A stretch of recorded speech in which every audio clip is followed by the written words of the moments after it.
আসসালামু আলাইকুম আমার প্রিয় ভিউয়ার্স। আজকে আমি মাত্র 2টা উপকরণ দিয়ে দোকানের মতো আপেল জেলি বানিয়ে দেখাবো। আমার রেসিপি ফলো করে আপনিও খুব সহজে আপেল জেলি বাসায় বানাতে পারবেন। চলুন তাহলে ভিউয়ার্স, আমরা জেলি বানানো শুরু করি। প্রথমে আমি এরকম 8টা লাল আপেল ভালোভাবে ধুয়ে নিয়েছি। এখন একটা পিলার দিয়ে উপরের খোসা ফেলে দিচ্ছি। ভালোভাবে খোসা ফেলে দিতে হবে, না হলে জেলি স্মুথ হবে না।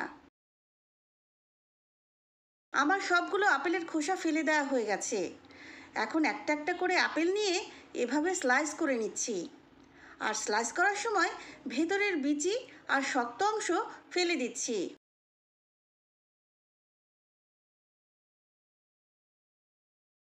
সবগুলো আপেল স্লাইস করা হয়ে গেছে। এখন আপেলের স্লাইসগুলো একটা হাঁড়ির মধ্যে নিয়ে নিচ্ছি। এবার 1 কাপ পরিমাণ পানি দিয়ে মিডিয়াম আঁচে জাল করে নিচ্ছি। আপেলের পানি ফুটে উঠেছে। এখন একটু নেড়ে চেড়ে দিয়ে লো টু মিডিয়াম আঁচে ঢেকে রান্না করব 15 মিনিট। ভিউয়ার্স, ফিরে এলাম 15 মিনিট পরে। আপেল পুরোপুরি সেদ্ধ হয়ে গেছে।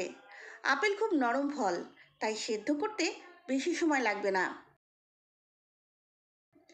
এখন সিদ্ধ আপেলগুলো একটা হ্যান্ড ব্লেন্ডার দিয়ে ব্লেন্ড করে নিচ্ছি। এমনভাবে ব্লেন্ড করতে হবে যাতে ভেতরে কোনো লাম্পস না থাকে। হ্যান্ড ব্লেন্ডার না থাকলে নর্মাল ব্লেন্ডারের মধ্যে ঢেলেও ব্লেন্ড করে নিতে পারবেন। আপেল ব্লেন্ড করা হয়ে গেছে। এই তো দেখুন, একদম স্মুথ ব্লেন্ড হয়েছে। এখন চুলায় বসিয়ে দিয়ে ব্লেন্ড আপেল রান্না করে নিচ্ছি। চুলার আঁচ মিডিয়াম রেখে ঘন ঘন নেড়ে আপেল রান্না করে নিচ্ছি।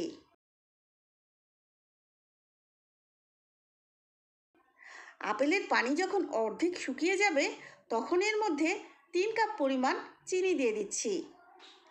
এবার নেড়ে ভালোভাবে মিশিয়ে নিচ্ছি। চিনি থেকে পানি বের হয়ে আপেলের মিশ্রণ অনেকটা পাতলা হয়ে গেছে।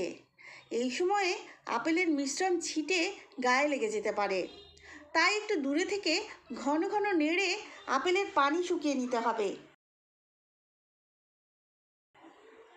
5 মিনিট রান্না করার পরে চিনি থেকে বের হওয়া পানি যখন শুকিয়ে যাবে তখন 1 টেবিল চামচ লেবুর রস দিয়ে দিচ্ছি। ভালোভাবে মিশিয়ে নিচ্ছি। ভিউয়ার্স, এই আপেলের জেলির মধ্যে একটু বেশি পরিমাণে চিনি দিতে হয়। আর এই চিনি যেন জমাট বেঁধে না যায়, এজন্য আমি এখানে লেবুর রস ব্যবহার করেছি। আর এই লেবুর রস প্রিজারভেটিভ হিসেবে খুব ভালো কাজ করবে। সামনে এরকম একটা ঢাকনি ধরে নেড়ে নিতে পারেন, তাহলে গরম আপেলের ছিটা গায়ে লাগবে না।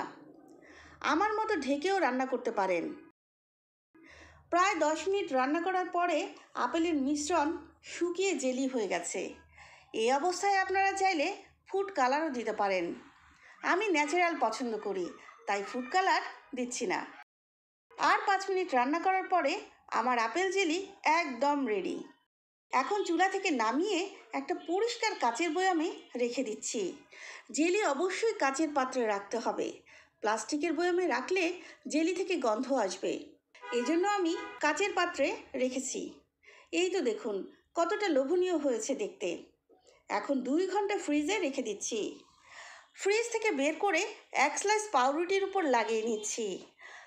ভিউয়ার্স, আবারও অন্য কোনো রেসিপি নিয়ে দেখা হবে আমার কিচেন মাহিস কিচেনে। সে পর্যন্ত সবাই ভালো থাকবেন, সুস্থ থাকবেন, আর অবশ্যই আমার চ্যানেলটি সাবস্ক্রাইব করে আমার পাশেই থাকবেন। আল্লাহ হাফেজ।